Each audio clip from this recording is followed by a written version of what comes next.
공인중개사법에 의해 이런 말이 들었어요. 이것도 대부분의 강사들이 무시해버리는데, 그래서 이걸 무시해버리니까 어떤 현상이 발생하느냐 하면은 오른쪽 페이지에 그림을 한번 봐봐요. 그림을 보면은 개업공인중개사의 유형해가지고 내가 도표를 그렸는데, 그래서 이 도표가 만약에 다른 출판사 교재에서 나왔다 하면 제 거 보고 뺏긴 거라. 제가 처음 만든 거기 때문에, 그래서 그런 거 뺏긴 교재가 있으면 이야기를 해줘요. 자, 그런데 지금 사례 1이 있고 사례 2가 있는데 제 교재 빼놓고 대부분의 교재가 전부 다 사례 2로 분류를 합니다. 사례 2. 그러면 사례 1 놔두고 사례 2부터 봐봐요. 그러면 개업공인중개사의 유형은 몇 종류로 보인다? 지금 일단 세 종류로 보여요. 법인인 개업공인중개사, 공인중개사인 개업공인중개사, 그 다음 부칙 제6조 2항에 따른 개업공인중개사, 이렇게 세 종류로 보이는 거야. 알겠어요? 그 부칙 제6조 2항에 따른 개업공인중개사 밑에다가 관로해가 이렇게 적어놔요. 알겠어요? 요렇게. 과거, 중개인, 요렇게 적어 놓습니다. 알겠어요? 그 옛날 법에서는 그 사람을 뭐라고 불렀다? 중개인이라고 불렀어.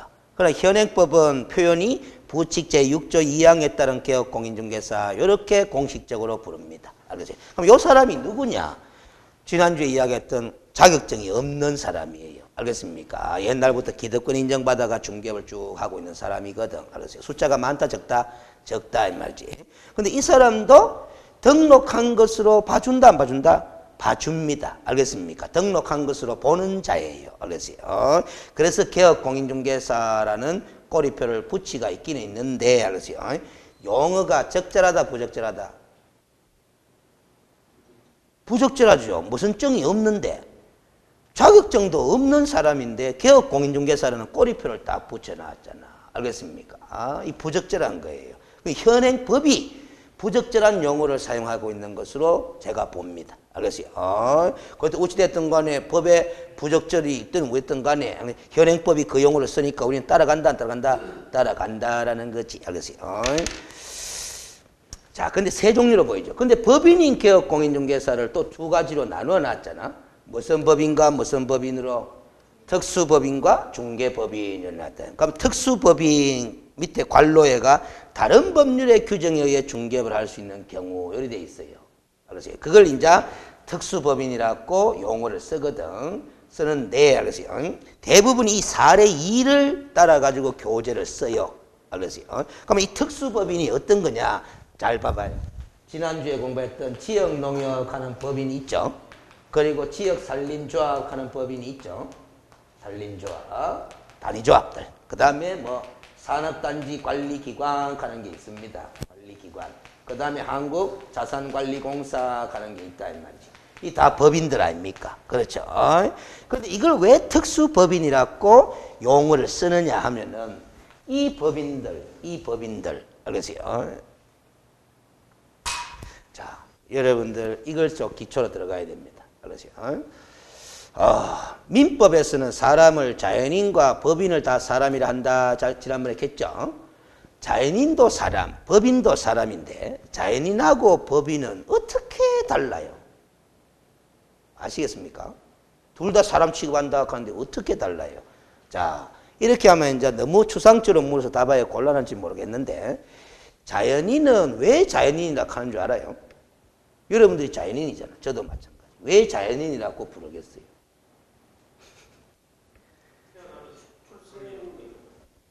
그냥 자연스럽게 태어나서 자연인이야. 알겠어요? 그럼 자연스럽게 태어났다는 건 뭘 뜻하느냐? 잘 봐요. 태어날 때 목적이 있다, 없다? 없다, 이 말이에요. 목적 없이 태어났어요. 그래서 어느 철학자는 이렇게 말을 해요. 자연인인 사람은 존재 그 자체가 목적이라는 거야.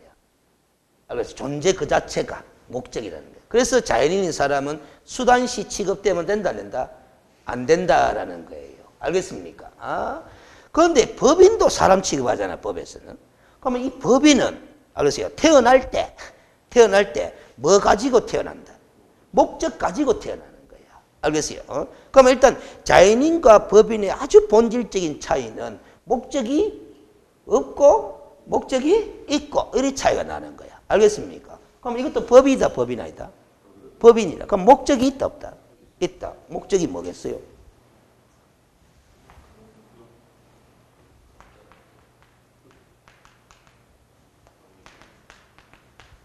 응? 자신의 고유 업무를 정해가지고 요 업무를 수행할 목적으로 뭘 만들었다? 농협이라는 걸 만들었다라는 거잖아요. 알겠습니까? 아, 무슨 소리였죠? 그래서 여러분들 법인 등기부 봤어요, 못 봤어요? 잘 못 봤을 거예요. 알겠어요? 또 법인의 정관 하는 거 들어봤죠? 정관 봤다, 못 봤다? 잘 못 봤을 거예요. 근데 그 정관이나 등기부에 보면은 그 법인을 설립하게 된 목적을 다 적어 놓는다, 안 놓는다? 적어 놓는다. 그 목적을 달성하기 위해서 태어난 게 바로 법인이라는 거예요. 알겠습니까? 아, 무슨 소리지? 그러면 이 법인과 이 법인의 목적이 다 서로 같다, 다르다? 다르겠죠. 알겠습니까? 그 위에 중개법인이라고 돼 있죠? 그렇죠? 그 위에 중개법인이라고 돼 있잖아. 그럼 이 법인도 목적이 있을 거다, 없을 거다? 있을 거다. 뭐를 영위할 목적으로 설립했다? 중개업. 알겠습니까? 아, 이 법인은 중개업을 영위할 목적으로 설립했기 때문에 무슨 법인? 중개법인 가는 거야. 알겠습니까? 아, 이 중개법인의 이름으로 뭐 했다? 등록을 한 거야. 알겠어요? 그러면 이제 법인인 개업공인중개사가 되는 거예요. 알겠습니까? 아, 그런데 이 법인들은 중개업을 영위할 목적으로 설립된 법인이 아니잖아. 각각 자기의 고유 업무를 영위할 목적으로 설립된 법인인데, 잠깐만요. 부수적으로 뭐 또 한다? 중개업을 할 수 있도록 허용하고 있다, 하고 있다? 하고 있다라는 거예요. 알겠습니까? 그 원래의 설립 목적은 중개업이다, 중개업 아니다? 아니다. 그런데 부수적으로 뭐 또 할 수 있다? 중개업을 할 수 있도록 허용하고 있어. 그래서 이런 법인들을 다 두드리 뭉치가 무슨 법인? 특수법인 이렇게 이야기를 하는 거예요. 알겠습니까? 아, 다른 교재들이 다 그렇게 분류를 해. 그런데 이런 특수한 법인들이 부수적으로 중개업을 할 수 있도록 허용하고 있다는 거죠. 어디서 허용하고 있다? 어디서 허용하고 있다? 어디서 허용하고 있다? 다른 법률에서 허용하고 있는 거야. 다른 법률. 이 다른 법률 하면 공인중개사법이 아닌 뭐다? 다른 법률을 말하는 거야. 알겠습니까? 그러면 지역농협이 중개업도 부수적으로 할 수 있도록 허용하고 있는 다른 법률의 이름은 무슨 법? 농업협동조합법. 지역산림조합이 부수적으로 중개업을 할 수 있도록 허용하고 있는 다른 법률의 이름은 뭐? 산림조합법. 산업단지관리기관은 산업지적 활성화 및 공장 설립에 관한 법률. 요거는 뭐다? 한국자산관리공사법에서 따로 허용하고 있는 거야. 그래서 관로안에 뭐라고 적어놓은 거다? 다른 법률의 규정에 의해 중개업을 할 수 있는 경우 이렇게 적어놓은 거야. 다른 법률의 규정에 의해 중개업을 할 수 있는 경우 이렇게 길게 이야기하니까 강의가 편하다, 불편하다? 불편하니까 두드리 뭉치가 무슨 법인? 특수법인 이렇게 쓰는 거예요. 알겠습니까? 아, 그러면 특수법인이라는 단어의 뜻이 뭡니까? 이리 물으면 뭐라고 하면 된다? 다른 법률의 규정에 의해 중개업을 할 수 있는 경우 이렇게 하면 돼요. 무슨 소리인지 알겠죠? 아, 다른 법률의 규정에 의해 중개업을 할 수 있는 경우가 바로 무슨 법인을 뜻하는 거다? 특수법인을 뜻하는 거다라는 거지. 알겠습니까? 아, 그렇게 이해하면 돼요. 응? 그런데 제가 사례 2를 안 따르고 1을 따르는 이유는, 알겠어요? 1을 따르는 이유 잘 봐봐요. 이거. 이 특수법인들. 이걸 개업공인중개사라고 분류하는 거는 적절, 부적절? 아무리 봐도 부적절인 거야. 알겠어요? 근데 사례 2로 분류하면 이 특수법인도 무슨 개업공인중개사의 한 종류다. 법인인 개업공인중개사. 법인인 개업공인중개사의 한 종류로 들어가잖아요. 중개법인과 마찬가지로. 알겠어요? 이 두 개를 합쳐가 뭐다? 합쳐가 법인인 개업공인중개사 이렇게 분류하잖아. 알겠어요? 그러면 이 중개법인은 등록을 하니까 개업공인중개사라고 붙여도 괜찮은데 이 특수법인들은 등록한다는다? 안 하거든요. 알겠습니까? 안 하고 법률의 규정에 따라 중개업을 할 수 있도록 허용해 놓거든. 그래서 이런 특수법인들을 개업공인중개사 꼬리표 붙이는 것은 적절, 부적절? 부적절하다는 의미에서 제가 사례 2를 안 따르고 사례 1을 따라 사례 1을 한가 봐요. 사례 1은 이제 중개업을 할 수 있는 경우가 몇 가지다? 크게 보면 두 가지예요. 어느 법에 의해 중개업을 할 수 있는 경우, 공인중개사법에 의해 중개업을 할 수 있는 경우, 그리고 어느 법에 의해 중개업을 할 수 있는 경우, 다른 법률의 규정에 의해 중개업을 할 수 있는 경우, 이렇게 크게 두 가지로 나누고, 공인중개사법에 의해 중개업을 할 수 있는 경우가 몇 가지? 세 가지. 그게 법인인 개업 공인중개사인데 그걸 중개법인, 공인중개사인 개업 공인중개사와 부칙 제6조 2항에 따른 개업 공인중개사 이렇게 나누는 거예요. 그러면 다른 법률의 규정에 따라 중개업을 할 수 있는 경우가 몇 가지? 네 가지. 이 특수법인들 네 가지잖아. 알겠습니까? 어느 방식이 더 적절하다? 왼쪽 방식이 더 적절해요. 그리고 왼쪽 방식이 더 적절하다고 또 한 가지 근거를 대면은 시험 출제하시는 분들이 이 단어 쓴다 안 쓴다? 안 씁니다. 알겠습니까? 이 단어를 안 쓰고 뭐라고 쓴다? 다른 법률의 규정에 의해 중개업을 할 수 있는 경우 이 길게 표현을 쓰거든. 알겠습니까? 그래서 사례 1을 기준으로 여러분들이 머릿속에 개업 공인중개사 유형을 정리하는 것이 더 정확해. 그리고 시험 공부하는 데도 더 적절하고. 알겠습니까? 그리고 또 이런 말이죠. 다른 법률의 규정에 의해 중개업을 할 수 있는 경우 이 표현을 우리가 자꾸 익히잖아. 익히게 되면은 이런 의문점이 사라져요. 지역농협이 중개업을 할 수 있다 하잖아. 왜 할 수 있습니까? 이리 물으마. 뭐라고 이야기하면 된다. 다른 법률, 공인중개사법 말고 다른 법률 규정을 보마. 지역농협도 중개업을 할 수 있다고 나온다 안 나온다? 나온다. 이렇게 이야기하면 되는 거예요. 그런데 이렇게 하면 이제 듣는 사람이 다른 법률이라는 용어를 들으면 조금 뭐다 고개 갸우뚱해요. 그 다른 법률의 이름까지 거론하면 좋다 안 좋다?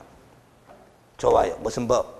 농업협동조합법이라는 규정에 의해 중개업을 할 수 있는 경우가 바로 지역농협이다.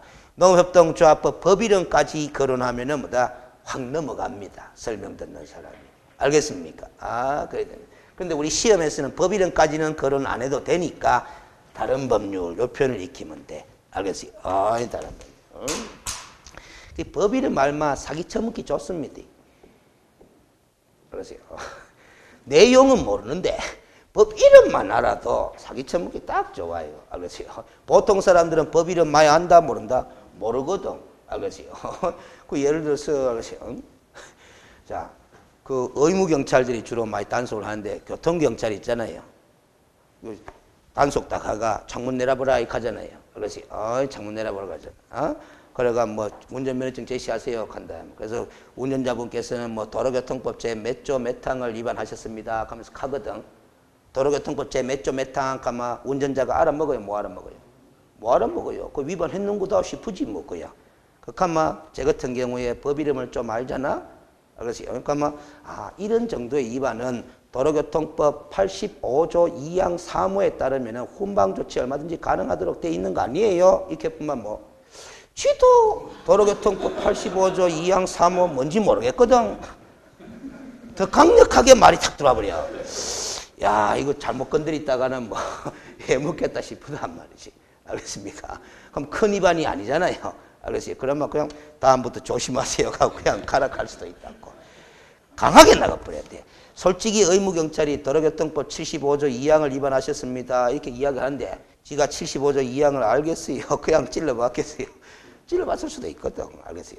그 강하게 나가버려야 돼. 알겠어요? 그렇습니다. 법 이름까지 그럼 제가 그렇다고 농업협동조합법 조문 내용 다 안다 모른다? 몰라요. 법 이름만 아는 거지. 알겠어요? 근데 이건 알지. 농업협동조합법 어느 조문을 보면은 지역농협은 농지의 매매 교환 임대차에 관한 중개를 할 수 있다라는 규정이 나온다 안 나온다? 나온다 하는 건 제가 직접 확인해 봤기 때문에 아는 거지. 그 나머지 조문 잘 몰라. 알겠습니까? 그럽니다. 그래서 왼쪽 사례 1로 구별하는 것이 좋습니다. 그러면 시험은 이걸 자주 물어보겠어요? 안 물어보겠어요? 자주 안 물어보겠죠? 알겠습니까? 공인중개사법에 의해 중개업을 할 수 있는 경우를 전제로 많이 물어본다 이 말이에요. 그래서 늘 앞으로 입에 달고 있어야 됩니다. 이 용어 3개 그 위에 법인인 개업 공인중개사, 공인중개사인 개업 공인중개사, 부칙 제6조 2항에 따른 개업 공인중개사 이 3종류의 단어 있죠. 입에 자유롭게 붙이고 있어야 됩니다. 알겠어요? 자유롭게 붙이고 있어야 됩니다. 이게 입에 자유롭지 않으면은 뒤에 가서 공부하는 게 계속 헷갈려요. 알겠어요? 헷갈려요. 자, 뒤에 가서 예를 들어서 이런 거 공부합니다. 이래서 공부합니다. 업무 지역 범위라는 것을 공부해요. 업무 지역 범위, 중개 업무 지역 범위라는 걸 공부한다 이 말이에요. 그럼 예를 들면은 요 앞에 중개사무소 오픈해가 있는 개업공인중개사 있잖아요. 이 개업공인중개사 종류가 몇 종류예요? 3종류잖아. 공인중개사법에 따라 중개를 할 수 있는 경우로 보면 3종류잖아요. 근데 지금 제가 종류를 제시했어요? 안 했어요? 안 했어요. 그냥 개업공인중개사라 그랬지. 그럼 요 개업공인중개사가 사무소는 요 대구시 북구에 있는데 서울의 아파트 중개할 수 있을까 없을까요? 이게 업무지역 범위다라는 거야. 알겠습니까? 아, 사무소는 대구시 북구에 있는데 알겠어요? 서울의 아파트, 서울의 땅을 갖다가 중개할 수 있을까요? 없을까요? 여기 업무지역 범위거든. 뒤에 가서 공부합니다. 그런데 이 앞에 개업공인중개사의 종류를 제가 제시했어요? 안 했어요? 안 했죠? 자, 지금 3종류 아닙니까? 공부 나중에 요거 하게 되면은 법인인 개업공인중개사하고 공인중개사인 개업공인중개사하고는 서울의 아파트 중개할 수 있어요. 왜? 업무지역 범위를 제한하는 규정이 있다 없다? 없어요. 전국의 모든 중개대상물을 다 중개할 수 있다 없다? 있다. 사무소가 어딘지 간에. 알았어요. 근데 부칙제 6조 2항에 따른 개업공인중개사잖아요. 요 앞에 사무소가. 그러면은 알았어요. 서울의 아파트 중개한다 뭐 한다? 뭐 합니다. 그러니까 부칙제 6조 2항에 따른 개업공인중개사는 업무지역에 제한이 있다 없다? 있다라는 걸 뒤에 공부하거든. 그럼 봐봐요. 결국 이거 공부하고 나면 개업공인중개사의 종류, 3종류 중에 종류에 따라서 업무지역 범위 규제가 같다 다르다? 다르다라는 거야. 알겠어요? 구분해야 되거든. 그럼 종류에 따라 구분해서 공부를 해야 되니까 종류 3가지 명칭을 입에 자유롭게 붙이놔야 된다, 붙이놔야 된다? 붙이놔야 돼요. 알겠습니까? 그 시험 지문 인나오는 게야. 나중에 공부 다 끝나. 모든 개업공인중개사는 전국에 소재하는 중개대상물을 중개할 수 있다. OX. X이 되는 게야. 모든 개업공인중개사는 가면 누구도 들어간다? 부칙개업공인중개사 들어가거든. 그럼 틀린 말이 되는 게다. 알겠습니까? 아, 그래. 근데 이런 식으로 공부하는데, 알았어요. 공부 진짜 하기 싫은 사람들은, 그래가 덜한 사람은 나중에 시험 칠 때 요령 부립니다. 뭐라고? 시험 지문 읽고 모든 칸은 글자 들어가면 무조건 X. 이런 식으로 요령 부립니다. 방금 X 맞죠? 그런데 그걸 우리 시험 출제위원들이 또 알아버렸어. 그래서 이제 역으로 시험 지문에 모든 집어넣고도 O가 되도록 문장을 만들어버려요. 알겠어요? 무슨 소리인지 알죠? 여러분들이 정확하게 공부를 상세하게 덜한 사람은 나름대로 뭐 요령 부릴 수밖에 없잖아요. 합격하기 위해서. 근데 그 요령이 별의별 요령이 다 나옵니다. 알겠어요? 무슨 늘 항상 언제나 반드시 모든 이런 단어가 들어가면 X일 가능성이 높다 안 높다? 높다. 이런 기준을 가지고 이제 답 찾아 들어가는 게야. 그하다가 당합니다. 알겠어요? 그 다음 그래서 이제 그 표를 분석해 놨어요. 양갈로 1번 봐봐. 25페이지에. 공인중개사법에 의하여 중개를 할 수 있는 경우 몇 종류? 3종류 된다. 법인인 개업공인중개사, 이걸 통상은 무슨 법인이라고도 부른다. 중개법인이라고도 부른다. 반갈로 2번에 공인중개사인 개업공인중개사는 자격증을 취득해가 등록까지 한 사람이겠죠. 그렇죠. 법인인 개업공인중개사는 자격증 땄다 안 땄다? 자, 이 법인인 개업공인중개사 있잖아요. 그럼 법인을 설립해가 그 법인의 이름으로 뭐 했다? 등록한 자거든. 알겠습니까? 그렇죠? 그러면 자격증을 누가 땄다? 법인이 땄다. 법인이 자격증 왜 따는 못 따지. 그렇죠? 그러면 법인인 개업공인중개사는 자격증 있다 없다? 아직 모르는 거죠.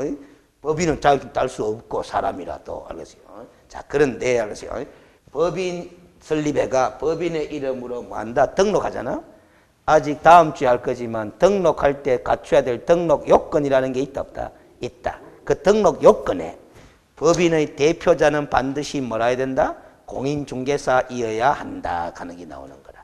알겠어요? 대표자는. 그리고 대표자를 제외한 나머지 임원의 3분의 1 이상이 뭐라 해야 된다? 공인중개사일 것이 나오거든. 알겠어요? 그래서 법인인 개업공인중개사도 공인중개사 자격 요건을 갖추었다 안 갖추었다?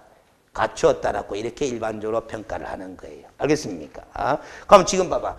공인중개사법에 중개업을 할 수 있는 경우가 세 종류인데 법인인 개업 공인중개사, 공인중개사인 개업 공인중개사는 자격증 요건을 갖췄다 안 갖췄다? 갖췄지만 부칙 제6조 2항에 따른 개업 공인중개사는 자격증 요건을 갖췄다 안 갖췄다? 안 갖췄다. 자격증 요건을 안 갖춰서 그런 건지 업무 지역에 제한이 있더라 없더라? 있더라. 차별 취급이 되는 게. 알겠어요?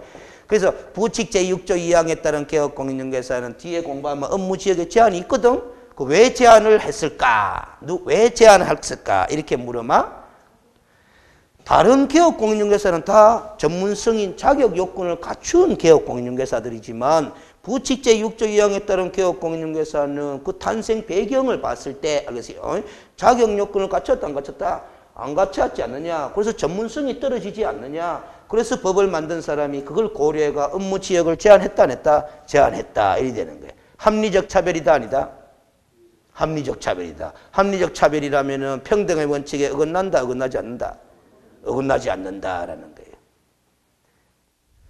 대한민국 말이요. 어려운 게 불평등하게 취급받는다 하는 건 차별 취급받는다는 거잖아. 불평등하게 취급받는다 하는 건 차별 취급받는다는 거잖아. 그런데 앞에 무슨 글자 갖다 붙였다? 합리적 차별. 합리적 차별도 차별이다, 차별 아니다? 차별인데 이거는 불평등이다 아니다? 불평등이 아니다라는 논리예요. 법에서는. 알겠습니까? 그래서 우리가 함부로 차별 취급하지 말아라 이렇게 하잖아요. 불평등하게 취급하지 말아라 하잖아요. 그래도 차별 취급해도 된다 안 된다?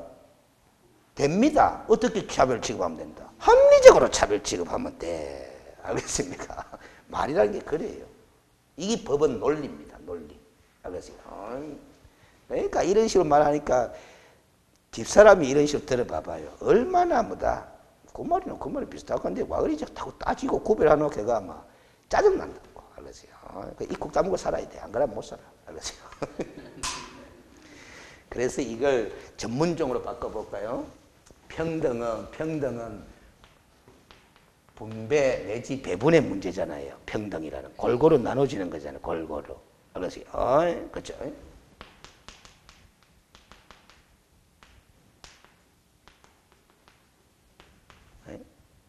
이 용어가 나와요. 전문 용어로.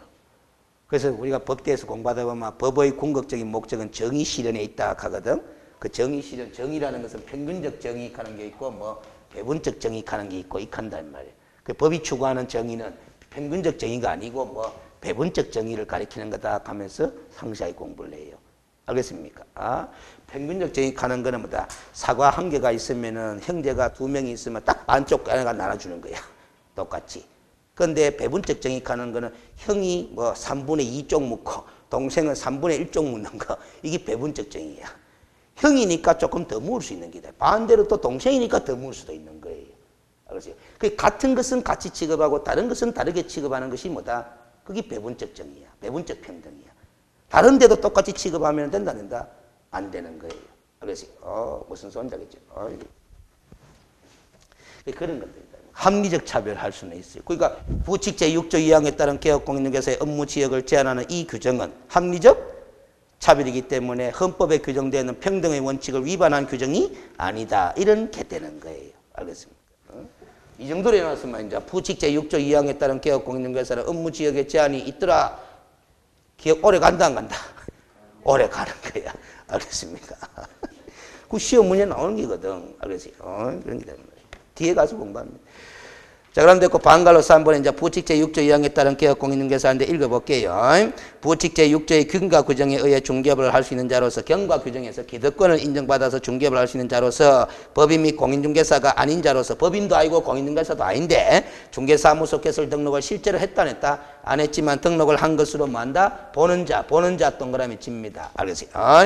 그 법제 구조 2항에 따르면 공인중개사 또는 법인이 아닌 자는 중개사무소 개설 등록을 신청할 수 없도록 되어 있어요. 현행법은. 그러면 현행법상으로 보면 이 사람은 신규 등록이 가능하다 불가능하다? 불가능합니다. 알겠습니까? 그래서 해를 거듭할수록 이 부칙개업 공인중개사 숫자는 자꾸 줄어들 수밖에 없는 상황이 된다라는 거지. 현행법은 누구 또는 누구만 등록할 수 있도록 해놨기 때문에, 법인 또는 공인중개사만 등록할 수 있도록 해놨기 때문에, 따라서 이 중개인, 이 사람을 앞으로 중개인이라고 그럽니다. 부칙을 중개인이라고 그럽니다. 중개인. 옛날에는 중개인이라고 불렀기 때문에 강의의 편의상 중개인이라고 부르는데, 이 중개인이 장사가 안 돼가 폐업신고를 내었어.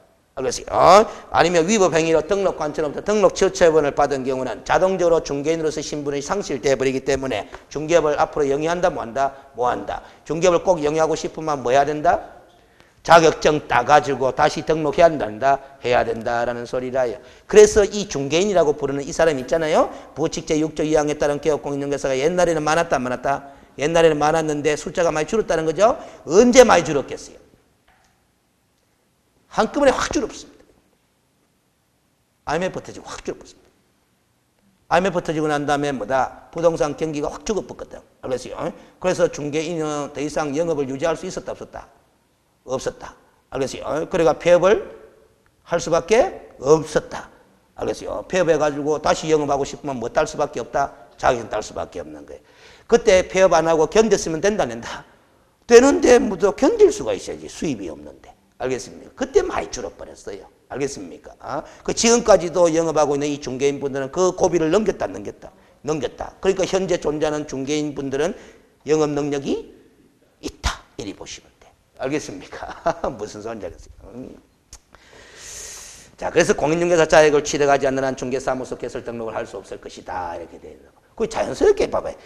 책을 한 줄 한 줄 읽어 나가면서 그냥 이해하시면 돼. 알겠어요? 제가 이 책을 편집할 때 알겠어요? 어떤 점을 제일 고민을 많이 했느냐 하면은 수험생들이 알겠어요? 그냥 한 줄 한 줄 천천히 읽어가면서 자연스럽게 무슨 소리구나 알 수 있도록 하자라는 데 중점을 뒀다고. 알겠어요? 그래서 다른 책에 비하면은 글씨수가 많다? 많나? 알겠습니까? 다른 교재들 보면 옆에 허영기 많다? 많은데 이 교재는 글씨가 많다. 알겠습니까? 읽는 거는 어려운 거 아니잖아. 읽어가면 이해되도록 하는 게 좋은 기다. 그 다음에 뒷페이지에 보면은 보충학습 해놨죠? 별표 표시합니다. 그 제목은 보충이라고 되어 있지만은 아예 모아놨는데 뭐냐면 요 내용. 아까 중개인은 부칙 제6조 2항에 따른 개업공인중개사는 업무 지역에 제한을 하는 규정이 뒤에 나온다 안 나온다? 나오는데 자, 잘 봐요. 부칙 제6조 2항에 따른 개업공인중개사를 특별히 차별취급, 합리적 차별취급하는 것들을 다 모아놨어. 알겠어요? 모아놨어. 그러면 요 모아놓은 게 세 가지거든? 1, 2, 3 세 가지거든? 요 세 가지 이외의 나머지 부분은 법인인 개업공인중개사, 공인중개사인 개업공인중개사와 다 취급이 똑같다 안 똑같다? 똑같다. 이리 보시면 돼. 요 세 가지 측면에서만 무슨 취급받는다? 차별 취급받는다. 이렇게 생각하면 돼. 알겠어요? 이걸 갖다가 다른 교재들 보면 이런 표현을 써요. 부칙 제6조 2항에 따른 개업공인중개사에 관한 특례 뭐 이런 말을 써. 알겠습니까? 그럼 특례가 몇 가지다? 세 가지다. 이런 소리야. 그러면 다른 부분은 특례가 있다 없다? 특례가 없으니까 법인과 공인중개사인 개업공인중개사와 똑같이 취급이 되는 거예요. 알겠습니까? 그러면 1, 2, 3 중에 이 내용도 나온다 안 나온다? 요 내용도 나온다. 몇 번에 있어요? 3번에 있네. 3번부터 봅니다. 법에서는 개업공인중개사의 업무 지역을 제한하는 규정을 원칙적으로 두고 있지 않으나 누구의 업무 지역과 관련해서는 중개인의 업무 지역과 관련해서는 우리 부칙 제6조 6항과 7항에서 어떻게 되어 있느냐. 그 법 제76385 2005년 7월 29일 이런 거는 여러분들은 무시해도 돼요. 교재 쓰는 사람이나 이런 걸 정확한 근거를 댄다는 의미에서 적어줬지만 시험엔 관계가 없어. 그러면 7항에서는 중개인은 당해 중개사무소가 소재하는 특별시, 광역시, 도, 관할구역으로 하며 그 관할구역 안에 있는 중개대상물에 하나여 동그라미 중개행위를 할 수 있다. 다만 24조 규정에 의한 부동산 거래 정보망에 가입하고 이를 이용하여 중개하는 경우에는 당해 정보망에 공개된 당해 동그라미 칩니다. 당해 정보망에 공개된 관할구역 외의 중개대상물에 대해서도 이를 중개할 수 있도록 돼 있어요. 근데 이렇게 업무지역에 제한을 받고 있는데 업무지역 범위를 위반하여 중개인을 한 경우에는 그 중개인은 6개월의 범위 내에서 기간을 정해서 무슨 정지를 명할 수 있도록 업무 정지를 명할 수 있도록 그렇게 규정이 되어 있다라는 거야. 자, 이 쌀 3번부터 정리합니다. 요 앞에 대구시 북구에 알겠어요. 중개사무소를 둔 부칙 제6조 2항에 따른 개업공인중개사가 있어. 이 사람의 업무 지역 범위는 어디다? 북구가 아니죠. 중개사무소 소재지를 관할한 특별시, 광역시, 도 관할구역으로 되어 있잖아. 특광도로 대구광역시야. 대구광역시 내에 소재하는 중개 대상물을 중개할 수 있다 없다? 있다라는 거야. 알겠습니까? 북구가 아닙니다. 특광도 관할구역으로 되어 있잖아. 알겠어요? 특광도. 알겠어요? 그런데 이 부칙 제6조 2항에 따른 개업공인중개사가 24조 규정에 무슨 망에 가입 이용하고 있다? 부동산 거래 정보망에 가입 이용하고 있다. 가입 이용하고 있으면 당해 정보망까지나 당해를 동그라미 친 거는 자 설명 듣습니다. 이게 거래 정보망입니다. 거래 정보망. 동그라미가 거래 정보망이다. 거래 정보망이라는 것은 나중에 24조 가서 공부해 보시면 정보통신망 시스템이에요. 아까 공인중개사 협회에서 운영하는 한방 시스템이라 그랬지? 그렇죠? 그 한방 시스템 정보통신망, 컴퓨터 통신망 시스템을 운영하잖아. 이걸 누가 가입 이용하고 있다? 개업 공인중개사들이 다 가입 이용하고 있어요. 여러분들은 가입 이용 못 합니다. 그렇죠? 수많은 개업 공인중개사들이 가입 이용하고 있어요. 알겠어요? 그러면 이 개업 공인중개사가 알겠어요? 자기가 매도 의뢰받은 물건 정보 있죠? 매도 의뢰받은 물건 정보를 여다가 공개한다, 한다? 합니다. 그러면 이 매물 정보가 요 등록되겠죠? 그러면 이 개업 공인중개사가 매수 의뢰받은 정보가 있겠죠? 그 매수 의뢰받은 정보를 여다 공개합니다. 그러면 이 공개는 된 정보는 매수 정보가 되겠죠? 매수 정보와 무슨 정보? 매도 정보, 매도 정보, 매수 정보 이렇게 되는 거야. 매도 정보와 매수 정보가 맞아떨어지면은 알았어요. 이 사람과 이 사람이 함께 무슨 중개하는 거다? 공동 중개하는. 그래서 아까 앞에 이제서 부동산 거래 정보망을 통해서 중개를 하는 경우는 공동 중개의 대표적인 사례에 해당한다고 볼 수 있다. 이렇게 이야기 나온 거예요. 알겠습니까? 그런데 이 사람이 부칙이야. 부칙 제6조 2항에 따른 개업 공인중개사야. 근데 이 사람의 사무소가 대구시 북구에 있다 이 말이지. 알겠습니까? 자기가 매도 의뢰받은 물건이 있다 없다? 있다라는 거지. 알겠습니까? 그럼 대구시 소재하는 건 당연히 중개할 수 있다 없다? 있습니다. 그런데 이 사람이 가입 이용하고 있죠? 그런데 이 개업 공인중개사가 또 매도 의뢰받은 물건이 있다 없다?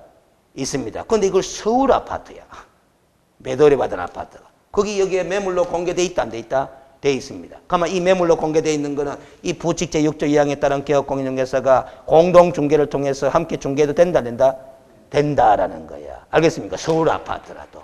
알겠어요? 사무소는 대구시 북구라도. 그래서 이 거래 정보망을 통해서 중개를 하는 경우에는 거래 정보망에 등록된 물건일 때는 사무소 소재지에 관계없이 전국에 소재하는 중개 대상을 다 중개할 수 있다 없다? 있다라는 거야. 알겠습니까? 무슨 소리. 그런데 당해를 동그라미 친 거는 이 거래 정보망이 한 개다 여러 개다? 여러 개다라는 소리야. 여러 개. 그런데 이 부칙 제6조 2항에 따른 개업 공인중개사 이 정보망에 가입하고 여는 가입했다 안 했다? 안 했다. 여도 가입했다 안 했다? 안 했다. 그런데 여도 서울에 아파트가 나와 있다 안 나와 있다? 나와 있다. 여도 서울에 아파트가 나와 있다 안 나와 있다? 나와 있다. 여 두 개 서울 아파트는 중개한다 뭐 한다? 뭐 합니다. 왜? 가입 이용하고 있다 안 하고 있다? 가입이 돼 있다 안 돼 있다? 안 돼 있다라는 거야. 그래서 그 당해 정보망, 당해의 의미는 이 부칙 제6조 2항에 따른 개업 공인중개사 자신이 가입 이용하는 정보망을 무슨 정보망? 당해 정보망. 그렇게 이야기하는 거야. 알겠어요? 당해 정보망. 관계없지. 이제 머리가 굴러가는 거잖아. 그러면 이 사람이 요도 가입하고 요도 가입하고 요도 가입하잖아. 가입하면 세 개 다가 무슨 정보망? 당해 정보망이 되는 거예요. 그런데 가입하는데 공짜다 돈이다. 돈 내야 되거든. 그러니까 세상에 존재하는 여러 정보망에 다 가입 이용하면 좋기야 좋지. 그런데 비용이 많이 나가는 거다라는 소리입니다. 알겠습니까? 그럼. 당해 정보망입니다. 당해. 그럼 이제 시험 지문. 국어가 이래서 어렵습니다. 자, 지문 OX 판단해봐요. 부칙 제6조 2항에 따른 개업공인중개사가 부동산 거래 정보망을 가입 이용하기만 하면 전국에 소재하는 중개대상물을 중개할 수 있다. OX. X가 됩니다.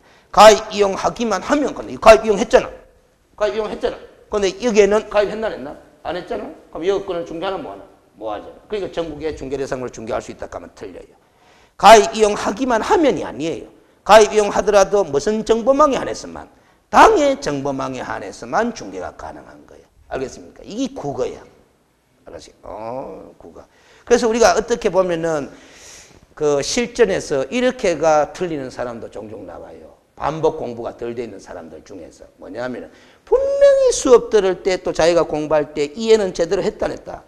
제대로 했는데 그 제대로 이해한 내용을 시험 문제 볼 때 국어로 나오잖아요. 시험 문제가. 국어 표현이 뭐다? 이 말이 애매모호해가지고 틀리는 경우가 생긴다 이 말이야. 무슨 소리인지 알죠? 그래서 우리가 공부를 할 때 이런 표현 저런 표현 다양한 표현을 많이 접해보는 게 좋다 안 좋다? 좋다. 그래서 나중에 7월달 돼가 무슨 풀이 과정이 들어간다? 문제풀이 들어가지. 그 문제풀이를 하는 이유가 바로 내가 제대로 알고 있는 지식을 어떤 표현을 가지고 물어보든지 간에 다 맞출 수 있도록 하는 훈련하는 과정인 거예요, 사실은. 그런 과정을 거치면서 또 암기가 돼야 될 사항 희미하게 암기된 걸 다시 한번 암기하는 기회도 되고 그런 겁니다. 그래서 이 자격시험 공부에는 이 문제풀이 과정을 거치지 않고서는 자격시험 쳐봤자 뭐다? 거의 다 떨어져요. 응용이 안 됩니다. 알겠어요? 우리 사법시험 공부하는 사람들도 2차 주관식, 논술식 시험 치는 시험들도 우리가 문제풀이 연습으로서 논술식 시험도 치본다, 치본다? 치보는 거예요. 주관식 문제집 같은 거 사가면 치보는 기다, 이 말이에요. 알겠어요? 문제풀이 과정은 필수입니다. 그런데 그렇다고 문제풀이 과정을 너무 많이 할 필요는 없어. 제가 볼 때는 과목별로 한 300문제에서 많게는 500문제. 알겠어요? 그 정도 문제풀이 훈련해보면 충분해요. 300문제 적은 것 같지만은 많습니다. 우리가 실제 몇 문제 풀어요? 과목별로. 40문제밖에 안 풀어요. 40문제에 10배 아닙니까? 10배. 10배 정도 되는 문제를 뭐다 풀어보면 충분하다고 봐. 알겠어요? 자, 그러면 됐고, 알겠어요? 1번 봅니다. 그 내역박사 1번. 특례죠, 특례. 14조 2항은 어떻게 되냐면 개업공인중개사는 민사집행법상 경매 및 국세징수법 그 밖의 병량 공매대상 부동산에 대한 권리분석 취득 알선에 관한 매수신청 또는 입찰신청에 대리를 할 수 있다고 규정하고 있는데 요까지 읽었어요. 요까지 읽으면 세 종류의 개업공인중개사가 다 경매 업무 할 수 있나 없나? 있는 것으로 보이는데 주어가 그냥 개업공인중개사는 요리돼 있잖아. 그럼 부칙제 6조 2항에 따른 개업공인중개사도 경매 업무 할 수 있는 것으로 보이지만은 법률 제76385 2005년 7월 29일 부칙제 6조 2항에서는 중개인은 법제 14조 2항의 규정에도 뭐하고 불구하고 동항의 업무를 한다 뭐 한다? 뭐 한다. 불구하고 동항의 업무를 뭐 한다. 14조 2항에는 개업공인중개사는 경매 업무를 할 수 있다고 돼 있음에도 불구하고 부칙에서 중개인을 한다 뭐 한다? 뭐 한다고 제안해 나간 거야. 알겠습니까? 그래서 우리 부칙제 6조 2항에 따른 개업공인중개사는 경매나 공매 관련 업무를 수행한다 뭐 한다? 뭐 한다. 이리 되는 거예요. 알겠어요? 그 다음 동그라미 2번 봐봐요. 18조 1항을 또 앞으로 공부하게 될 건데 개업공인중개사는 그 사무소 명칭에 공인중개사 사무소 또는 부동산 중개라는 문자를 사용해야 한다고 규정하고 있어요. 그런데 알겠어요? 우리 부칙 규정에 따르면 중개인은 사무소 명칭에 무슨 사무소라는 문자를 사용 못한다. 공인중개사 사무소라는 문자를 사용해서는 아니 된다. 이렇게 돼 있고 이 규정에 위반해서 중개인이 공인중개사 사무소라는 문자를 사용하게 되면은 100만 원 이하의 과태료에 처한다라고 규정이 돼 있어. 그래서 결국 부칙제 6조 2항에 따른 개업 공인중개사 사무실 가봐요. 가보면은 간판이 있을 거 아닙니까? 간판을 보면은 공인중개사 하는 글자 나온다 안 나온다? 안 나와요. 만약에 공인중개사 글자가 나오면은 뭐다? 위반이다는 거지. 위반이면 과태료 부과라요. 100만 원 이하의 과태료 부과라. 무슨 소리인지 알겠어요? 그래 됩니다. 그러면 부칙제 6조 2항에 따른 개업 공인중개사는 간판에는 무슨 문자밖에 안 나온다? 아니지. 공인중개사 사무소 또는 부동산 중개 이 두 문자 중에 하나를 쓰게 돼 있잖아. 개업 공인중개사는. 그런데 공인중개사 사무소라는 문자를 사용 못하니까 남는 거는 뭐밖에 없어요? 부동산 중개밖에 없는 게 부동산 중개. 부동산 중개라는 문자밖에 못 써. 그래서 여러분들이 길거리 가다가 간판을 봤는데 빵빵 부동산 중개 사무소 이렇게 돼 있잖아. 누구다? 부칙제 6조 2항에 따른 개업 공인중개사의 가능성이 거의 90% 이상입니다. 무슨 소리인지 알겠죠? 그러면 이제 빵빵 공인중개사 사무소 이렇게 돼 있잖아. 그 간판을 달고 있다라 하면은 개업 공인중개사 종류 세 종류 중에서 누구다? 세 종류 중에서 공인중개사인 개업 공인중개사가 그 명칭을 대부분 쓰는 거예요. 그럼 법인인 개업 공인중개사 있죠? 법인인 개업 공인중개사의 사무소 간판 본 적 있어요? 없죠? 그럼 법대로라면 법인인 개업 공인중개사 사무실은 빵빵 공인중개사 사무소 이리 써도 되고 빵빵 부동산 중개 사무소 이리 써도 돼. 알겠어요? 무슨 소리인지 알겠죠? 두 문자 중에 아무거나 써도 됩니다. 써도 되는데 실제로 가보면은 봐봐요. 빵빵 공인중개사 사무소 이리 쓰면은 법인 냄새가 난다 안 난다? 안 나. 그래서 어떻게 하느냐 하면은 빵빵 부동산 중개 사무소 해도 법인 냄새 안 나죠? 그래서 빵빵 부동산 중개 주식회사 이리 쓰나. 알겠어요? 주식회사 법이잖아요. 빵빵 부동산 중개 문자 들어갔잖아. 됐죠? 근데 빵빵 부동산 중개 주식회사 요리 쓰니까 또 공인중개사 자격 냄새가 난다 안 난다? 안 나잖아. 글자가 없으니까. 빵빵 부동산 중개 주식회사 요리 되니까. 그래서 어떻게 썼냐면은 빵빵 부동산 중개 주식회사 이렇게는 글자를 큰지막하게 써놔놓고 그 밑에다가 작은 글씨로 공인중개사 사무소 하면 또 써요. 또 써도 관계는 없습니다. 알겠습니까? 그래서 우리가 이제 법을 제대로 공부해가 길거리 가다 보면 간판만 딱 보면 아, 저 사람은 개업공인중개사 종류 세 종류 중에 누구다 하는 감이 거의 90% 이상 맞췄습니다. 무슨 소리인지 알죠?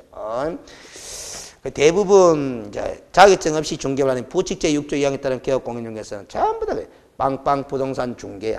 빵빵 부동산 중개. 알겠습니까? 그래 돼 있습니다. 그리고 그런 사람들은 보면은 대체로 간판이 다 흠해 오래됐기 때문에. 알겠어요? 그리고 그 밑에 보면은 작은 글씨로 뭐 등록번호가 나와야 되잖아요? 등록번호 안 적혀져 있고 다 허가번호가 적혀져 있어요. 옛날에 허가 받은 것으로 간주되어 있기 때문에 허가번호가 부여되어 있거든. 알겠어요? 그 여러분들 길거리 가다가 등록번호 안 적혀져 있고 허가번호가 적혀져 있는 간판은 중개업 하신 지 꽤 됐다. 이리 보시면 돼요. 알겠습니까? 등록번호가 부여된 거는 분개업 해봤자 이제 97년도부터 처음 했다. 97년도에 허가제에서 등록제로 바뀌었기 때문에. 알겠습니까? 그런데 등록번호나 허가번호를 사무소 간판에 반드시 표기해야 될 의무적인 사항은 아닙니다. 그래서 길거리 가다 보면은 사무소 간판에 허가번호, 등록번호 안 적혀져 있는 간판도 많고 적혀져 있는 간판도 있고 그래요. 법정 기재 사항은 아닙니다. 그게. 그래 아무래도 적어주는 게 신뢰도에 있어서 좋다 안 좋다? 좋다라는 거지. 알겠어요? 자, 그러면 이제 세 가지 특례가 다 끝나버렸어요. 알겠어요? 그러니까 자격증이 없으니까 업무 지역에 제한을 당하고, 자격증이 없으니까 전문성이 떨어지니까 경공매 업무 한다 뭐 한다? 뭐 한다. 또 자격증이 없으니까 간판에 뭐 공인중개사 사무소나 문자 쓰면 된다 안 된다? 안 된다. 합리적인 차별이다라는 소리지. 알겠어요? 그렇게 되어 있습니다. 그 다음 양갈로 이번에 다른 법률의 규정에 따라 중개업을 할 수 있는 경우에가 아까 몇 가지 나왔어요? 4가지 나왔죠? 그래서 읽어봅니다. 법인의 설립 목적 자체가 부동산 중개업에 있는 것은 아니나 고유 업무의 수행 과정에서 부동산 중개 행위의 필요성 때문에 당해 법인을 규율하는 무슨 법? 개별법. 그 개별법이 아까 몇 개? 4개. 법 이름은 안 해도 좋습니다. 중개업을 할 수 있도록 허용된 경우로서 관로안에 몇? 3+1이라고 돼 있죠? 3+1 동그라미 칩니다. 왜 치는지는 좀 더 이야기합니다. 그래서 종류가 나오죠? 농협동조합법에 따른 지역농협과 산림조합법에 따른 지역산림조합, 산업지적 활성화 및 공장 설립에 관한 법률에 따른 산업단지 관리기관, 그 다음에 금융회사, 부실자산 등의 효율적 처리 및 한국자산관리공사 설립에 관한 법률, 법 이름이 길어요. 알겠어요? 그 법에 따른 한국자산관리공사가 이에 해당한다. 강학상 중개법인과 구별하기 위해서 통상 무슨 법인이라고 칭하기도 한다. 특수법인이라 칭하기도 한다 소리지. 그러나 시험 출제위원들은 특수법인이라는 용어를 쓰더라 안 쓰더라? 안 쓰더라라는 거지. 알겠어요? 근데 우리는 강의의 편의상 그냥 특수법인 쓰는 기다. 근데 이 특수법인이 중개업을 영위할 경우에도 중개업에 관한 일반법의 성격을 지닌 공인중개사법을 따라야 된다, 따라야 된다? 따라야 됩니다. 그러면 이 특수법인도 등록해야 된다, 안 된다? 해야 되는데 봐봐요. 다만 특수법인의 중개업에 대하여 개별법에 따로의 규정을 두고 있는 경우는 이에 따라야 된다. 그러면 그 개별법은 공인중개사법에 대한 특별법이다라는 거죠. 그 개별법들은 공인중개사법에 대한 특별법이야. 따라서 예를 들어 산업지적 활성화 및 공장 설립에 관한 법률 30조 제5항에 보면은 산업단지 관리기관은 공인중개사법 제9조 구조하는 글자 동그라미 치고 밑에다가 등록규정이라고 적어놔요.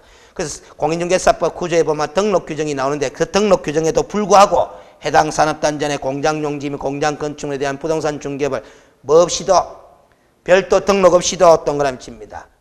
등록 없이도 가능할 것이다 라는 겁니다. 그러나 손해배상 책임을 위한 보정 설정 등 기타 사항은 공인중개사 법령에서 정한 사항을 그대로 다 따라야 된다, 따라야 된다? 따라야 된다.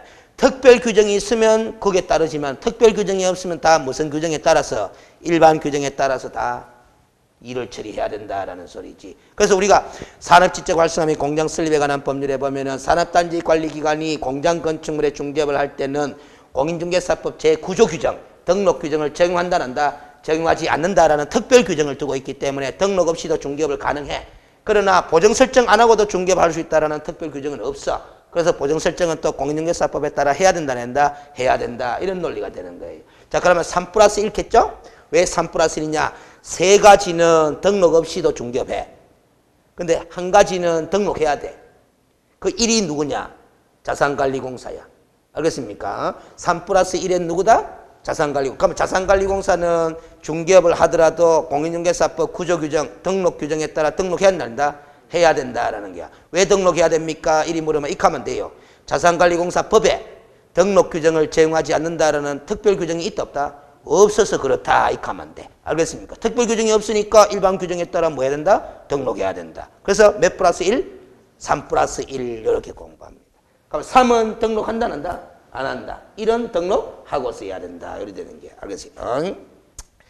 그러면 밑에 관련 판례에 놨죠. 관련 판례에 변호사라고 돼 있죠. 이미 설명했잖아 지난 시간에. 자 봐봐요. 지금 오늘도 공부했지만 다른 법률의 규정에 따라 중개업을 할 수 있는 경우는 몇 가지 뿌이다? 4가지지. 자산관리공사까지 4가지지. 4가지인데 그 4가지에 변호사 들어가요 안 들어가요?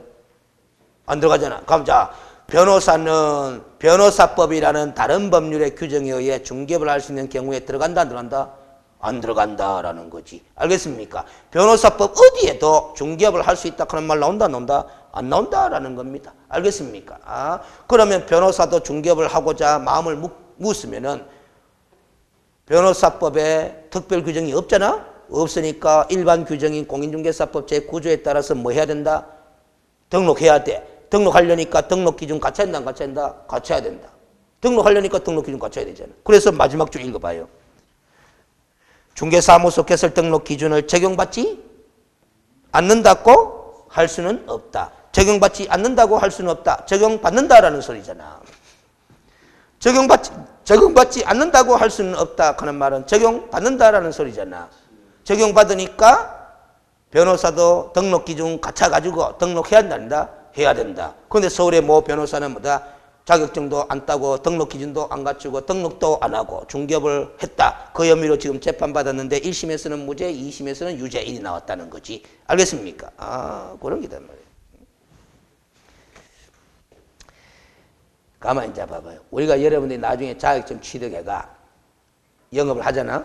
그러면 전국에 10만 명 이상의 개업공인중개사 중에 한 분이 되는 거죠. 그렇죠? 그럼 여러분들의 영업상의 이익권을 보호받아야 되나 안 받아야 되나? 받아야 되죠? 받아야 되죠? 그런데 국회가 은근슬쩍이 변호사법을 개정해. 변호사법을. 공인중개사법은 가만히 놔두고 변호사법을 개정해가 변호사도 중개업을 할 수 있다라는 규정을 집어넣었어. 집어넣었어. 그러면 변호사도 중개업 하게 되는 거죠. 뭐 안 하고도. 등록 안 하고도. 그런 상황이 될 수 있단 말이에요. 등록 안 하고도 할 수 있다 하면 자격증 딸 필요도 없다라는 거잖아. 그러면 봐봐요. 2만 명이 넘는 변호사들이 다 중개업 시장에 뛰들어봐. 여러분들의 영업상의 이익권은 뭐다? 침해를 당하는 거죠.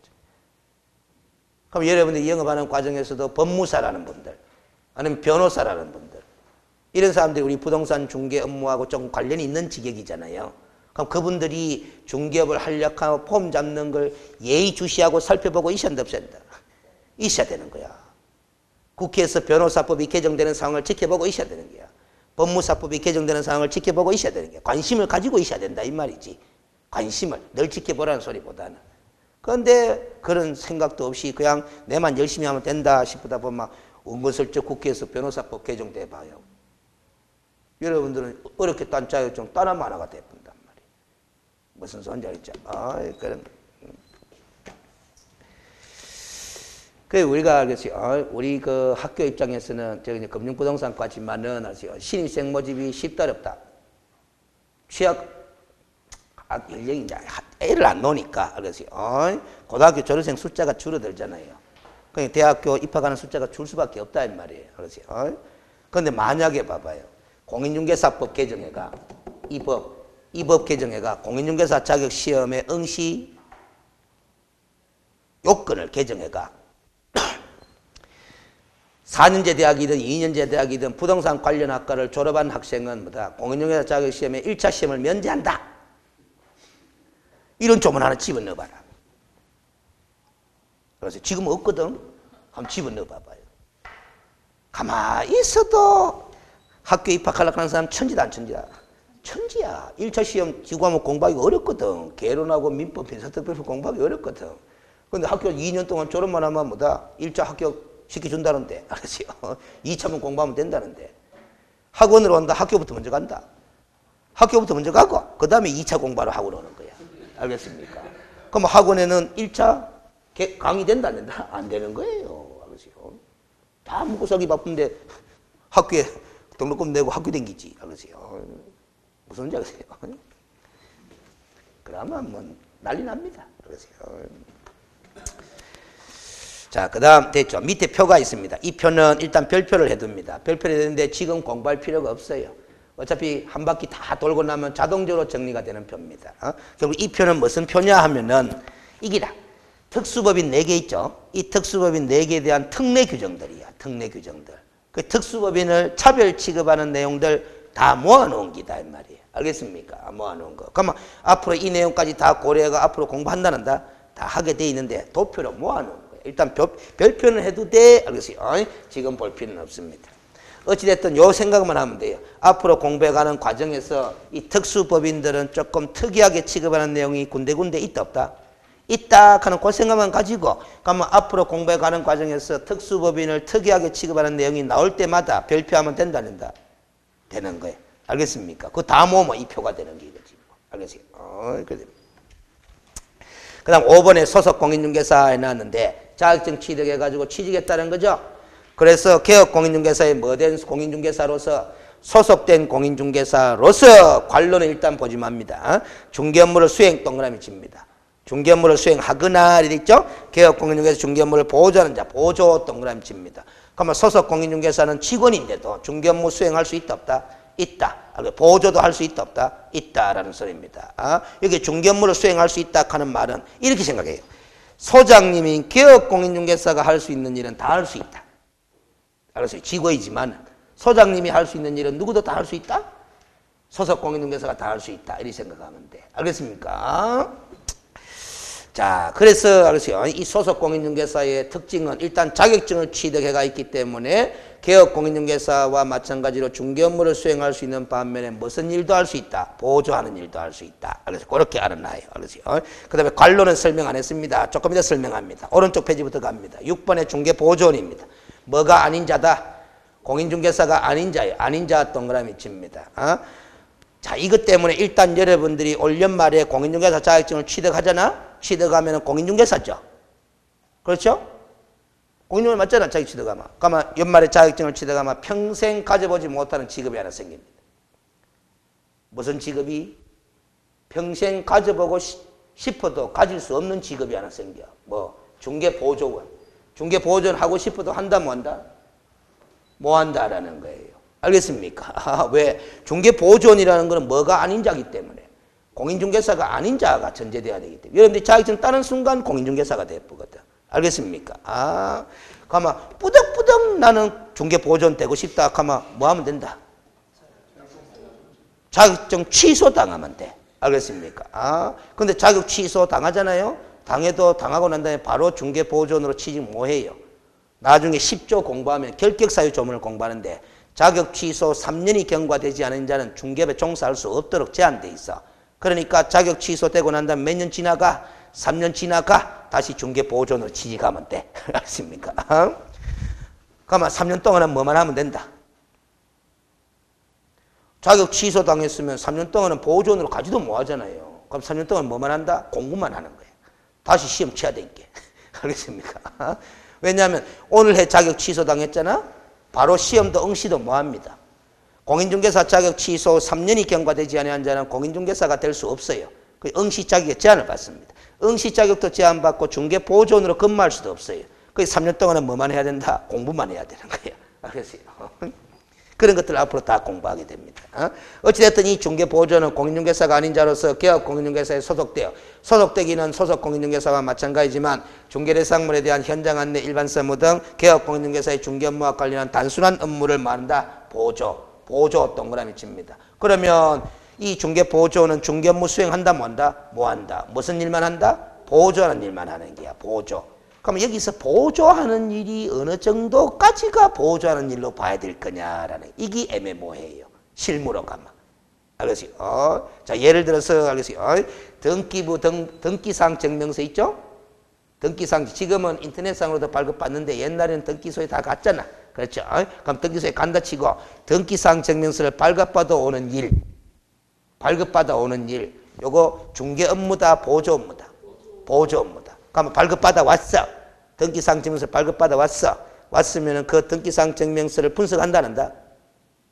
분석한다. 각구도 분석하고 얼구도 분석하고 권리관계를 분석해. 분석하는 일은 중개 업무다, 보조 업무다. 중개 업무다라는 거지. 알겠습니까? 그래서 현실에서 우리가 중개 보조원으로 근무하는 사람들이 등기사항 증명서도 발급받아와가 권리관계도 막 분석하더라 안 하더라? 하더라. 다 불법입니다. 알겠습니까? 보조원이 할 수 있는 일의 범위를 넘어서서까지 막 하고 있는 거야. 알겠습니까? 자, 그리고 알겠어요? 또 물어보겠습니다. 감을 잡아야 되기 때문에 집을 사고자 하는 사람 매수인 있죠? 이 매수인을 데리고 현장 아파트에 데리고 갑니다. 현지 안내합니다. 그런데 데리고 가가지고 도배 상태가 깨끗하네요. 다시 도배하지 않아도 되겠습니다. 수도꼭지의 배관 상태는 깨끗하고 좋으네요. 이런 거 다 설명합니다. 알겠습니까? 그럼 곰팡이도 피지 않았네요. 하면서 뭐다 설명합니다. 중개 업무다, 보조 업무다. 중개 업무다. 알겠어요? 보조 업무 넘어선 겁니다. 알겠어요? 그러면 중개 보조원이 하는 일이란 뭐냐? 자신의 승용차에 고객을 태우고 현지에 데리고 가는 것까지밖에. 가서 설명하는 거는 누가 해야 된다? 누가 해야 된다? 소속 공인중개사가 하든지 누가 하든지 개업 공인중개사가 하든지 이래야 돼요. 무슨 소리인지 알죠? 그게 법입니다. 그런데 현실은 그렇게 돌아간다 안 돌아간다? 안 들어간다. 중개보조원의 신분을 가진 사람이 다 누구의 역할까지 다 수행한다? 소속 공인중개사나 개업 공인중개사 역할까지 다 한다 안 한다? 다 하는 거야. 알겠어요? 그거 다 불법입니다. 알겠어요? 불법이지만 그게 현실적으로 단속이 돼요 안 돼요? 안 되지. 알겠습니까? 무슨 소리인지 알죠? 그래서 이런 것 때문에 국토교통부는 상당히 고민을 하고 있는 것 중에 하나가 이런 것도 고민한 적이 있어요. 지금 시행을 안 하고 있지만은 중개 업무에 종사하는 사람들은 전부 다 개목걸이 차라. 명찰. 그러세요. 그러면 나는 소장 누구누구, 소속 공인중개사 누구누구, 중개보조원 누구누구. 알겠어요? 사진 붙이가 명찰 채운다 안 채운다? 채운다. 그러면 여러분들이 매수인이 현지 안내 받으러 가잖아. 가는데 중개보조원 명찰들 걸고 와가지고 설명하면 좋아한다 싫어한다? 싫어하니까 이 소장 나오라 해라 이 말이지. 내가 중개보수 정당하게 주는데 와 중개보조원이 와가지고 현지 안내를 하노 이 말이지. 이렇게 하다 보면 중개보조원의 현지 안내를 차단할 수 있다 없다?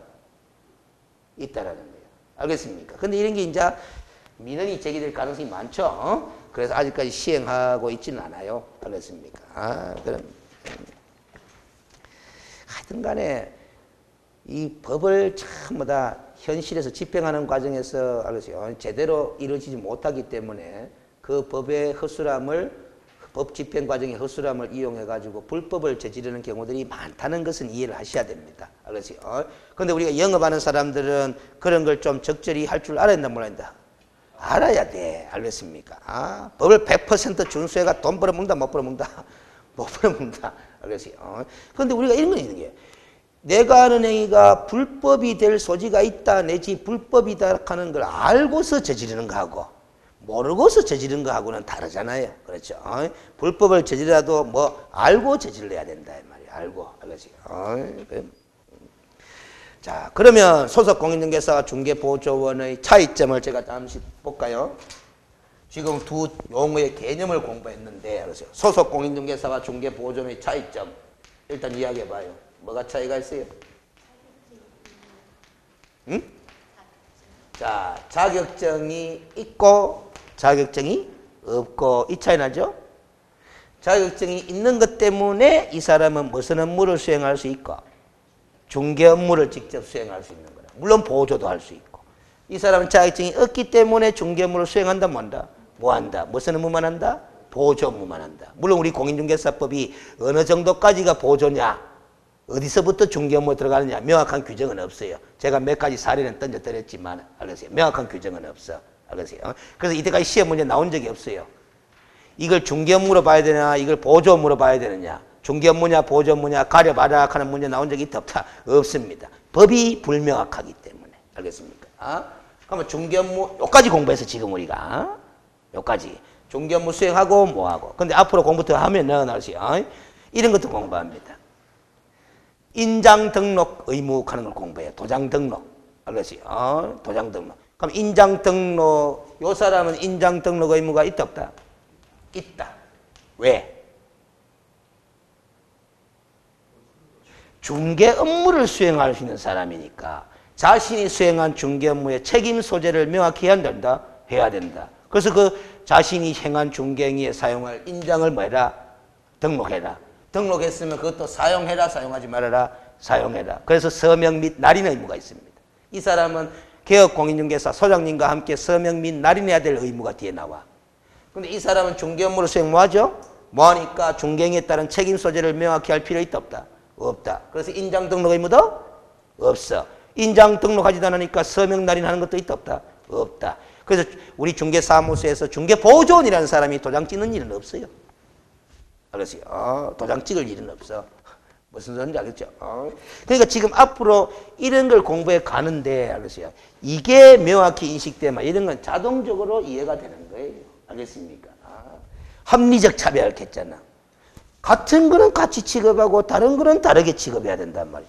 이 같나? 다르잖아요. 알겠어요? 다르니까 다르게 취급해야 되는 거야. 알겠어요? 이런 마인드를 가지고 앞으로 공부를 쭉 해나가면서 구분 정리를 해야 돼. 우리가 중개사 자격 시험은 뭐를 잘 하면은 머릿속에 차곡차곡 정리가 돼, 공부가 되느냐 하면 공부한 내용들 있잖아요. 책을 통해서 공부한 내용, 이걸 정리를 잘 해야 돼. 정리를. 어디에서? 머릿속에서. 정리를 잘 해야 돼. 정리를 잘 해놔야, 머릿속에 정리를 잘 해놔야 나중에 시험 칠 때 뭐 활용을 잘 하게 되는 거야. 안 헷갈리게 되고. 알겠습니까? 무슨 얘기? 그 정리를 하기 위해서는 뭔가 뭐다? 정리 기준이 필요하다, 안 필요하다? 필요하다. 그 기준들을 중간중간에 잘 발견을 해야 돼. 알겠어요? 그걸 선생들이 잘 강조를 한 때 잘 캐치를 해야 된다, 이 말이에요. 알겠습니까? 여러분들 부동산 공법 처음에 지금 공부 두지우 했겠지만은, 알겠어요? 국토의 계획 및 이행에 관한 법률 공부하니까 제일 먼저 티 나오는 게 뭐 계획하면서 티 나와. 나오나? 나오잖아, 계획. 그래, 제일 먼저 티 나오는 계획이 광역도시계획 하는 게 나와. 알겠습니까? 무슨 자 있죠? 그러다가 도시기본계획 하는 게 나와. 그러다가 도시군관리계획 하는 게 나와. 알겠어요? 그럼 이거 계획은 뭐고, 이 계획은 뭐고, 이 계획은 뭐고. 그걸 구분해서 정리를 해야 된다? 해야 된다라는 거지. 구분하기 위해서는 광역도시계획과 기본계획과 도시군관리계획의 구별 기준, 그걸 나름대로 캐치를 잘 해야 되는 거야. 알겠습니까? 광역도시계획 위에 무슨 계획이 있겠노? 시험 문제는 안 나오지만. 광역도시계획이잖아. 국토건설종합계획이 있지 뭐. 알겠어요? 그렇죠. 대한민국 전 땅덩이 지도를 놓고 뭐다? 계획을 수립해보자라는 거야. 근데 대한민국 지도 전체를 놓고 계획 수립해놨는 중에 보니까 뭐다? 대구 광역시. 알겠어요? 그 옆에 또 뭐가 있더라? 경산시도 있고 영천시도 있고 구미시도 있더라 이 말이지. 요 일부 지역만 가지고 또 뭐 계획을 만들어. 그게 광역 아닙니까? 그렇죠? 알겠어요? 그러면 이제 그 광역권이라는 게 있거든. 그게 이제 경산, 영천, 구미 다 들어갈 수 있는 기다 이 말이지. 그러면 그 안에 구미도 있고 경산도 있고 영천도 있잖아. 대구도 있고. 그러면 구미시 기본계획. 그럼 대구시 기본계획. 그러죠? 그럼 경산시 기본계획 수립하자. 당연히 그 기본계획 수립할 때는 무슨 계획에 적합하게? 광역도시계획에 적합하게 수립하는 거죠. 그러면 이 광역은 대한민국도 전국도 중에 일부 아이가. 그럼 국토건설종합계획에 또 적합해야 한다? 적합하게. 이 수립하는 거잖아요. 이 뭔가 그렇게 계획의 틀 속에서 뭐다 움직이게 돼 있는 거. 그런 걸 딱 생각해가, 광역도시계획은 요래서 요런 식으로 정리해야 되겠구나. 도시기본계획은 그렇기 때문에 이런 식으로 정리해야 되겠구나. 이런 생각을 가지면서 이제 자꾸 체계 자료 갖고 정리해 나가야 되는 거예요. 그게 한 번만에 되지는 않습니다. 그래서 반복해서 자꾸 들으면서 그렇게 정리해 나가야 되는 거지. 그래야 안 헷갈려, 이게. 알겠어요? 안 헷갈려. 자, 그러면 됐고, 알겠어요? 29페이지에 문제를 하나 풀어봅시다. 이게 27회 기출문제네. 재작년 기출문제입니다. 자, 용어와 관련된 설명으로 옳은 것을 모두 골라라 해놨어. 그렇지. 다툼이 있으면 판례에 따름 해놨잖아. 이 관로를 적어 놓은 거는 판례로 나온 사례도 지문으로 활용했다 안 했다? 했다. 그런 소리다. 알겠어요. 저는 이런 거 볼 때마다 속으로 이렇게 한 번씩 농담 던지고 가요. 지겹기 때문에. 뭐 다툼이 있으면 판례에 따라서 답을 찾아라는 거잖아. 그럼 다툼이 있으면 내지를 말지. 이 생각이야. 다툼이 있으면 이게 맞나 저기 맞나 다툼이 있으면은 뭐다 내지를 말지. 무엇을 기준으로 판단해라? 판례 입장을 기준으로 판단해라라는 거거든. 그 내 박스 안에 개업 공인중개사란 뭐 한 자를 말한다. 이 법에 의하여 중개사무소 개설 등록을 한 자, 등록한 자를 다 개업 공인중개사를 하죠. 그러면 그 등록한 자의 종류는 몇 종류다? 세 종류다라는 거지. 법인인 개업 공인중개사, 공인중개사인 개업 공인중개사, 부칙 제6조 2항에 따른 개업 공인중개사. 기억 오죠? 기억 오지? 그러면 답은 4번은 아니지 않느냐라는 거지. 맞죠? 맞죠? 니은은 O다 X다. 니은은 O다 X다. 제가 볼 때는 O일 확률이 90% 이상이다. 왜? 1번에도 니은, 3번에도 니은, 5번에도 니은 들어가 있기 때문에. 나머지 답이 될 수 있는 4개 중에 3개가 니은 들어가 있잖아. 그럼 니은은 O일 확률이 높아. 알겠습니까? 그렇죠? 그러면 답은 2번이 답은 아닌 거지. 니은이 없으니까. 그럼 답은 1번 아니마 3번 아니마 5번 중에 하나겠죠? 알겠어요? 그런데 1, 3, 5번 중에 답이 되는데 1번에는 티것이 없고 리얼도 없는데 3번과 5번에는 뭐 리얼이 각각 들어가 있네. 답은 요거 3번 아니마 5번 둘 중에 하나라. 그러면 이제 3번에는 티것이 없고 5번에는 티것이 있네. 그러면 티것이 오냐 아니냐만 판단하면 답이 가렸죠 이게. 그럼 티것부터 봅니다. 공인중개사로서 개업 공인중개사에 고용되어 그의 중개업무를 보조하는 자도 소속 공인중개사 맞다 맞다? 맞다 오다. 알겠어요? 그 답은 5번이네. 무슨 소리인지 알겠죠? 제가 이렇게 한번 연습을 해본 거는 여러분들 죽었다 깨라도 지금 그렇게 안 돼요. 근데 이렇게 하면 봐봐요. 기억을 O로 맞췄잖아? 그 다음 티것을 O로 맞췄잖아? 네모 박스 다 읽어봤다? 2개만 읽어봤다? 2개만 읽어보고 답을 찾았다 이 말이에요. 실전에서 이것도 가능해요. 이 객관식 조합식 문제이기 때문에. 알겠어요? 이게 시간을 줄이는 방법 중에 하나다라는 거지. 알겠습니까? 여러분들 맨날 시험 치고 나면 시간이 부족하다 하는 사람 많잖아. 근데 이거는 수많은 문제풀이 연습을 하다 보면 이것도 속도가 빠르다 안 빠르다? 빨라요. 알겠습니까? 여러분들 제가 그래서요. 자, 잘 봐요. 이거 이야기하면 전부 다 여러분들 웃습니다. 여러분들 기껏해야 1년 공부, 2년 공부해가 시험에 합격하고 뭐 이런다 이 말이에요. 저는 이 책 한 권을 갖다가 몇 년 강의했다? 23년째 강의하고 있다 이 말이에요. 근데 아침 저녁으로 강의합니다. 그러면 46년째 강의합니다. 근데 한 군데 학원에서만 강의했다. 해마다 2-3군데다. 해마다 2-3군데. 100몇십 년, 200년 강의하고 있어요.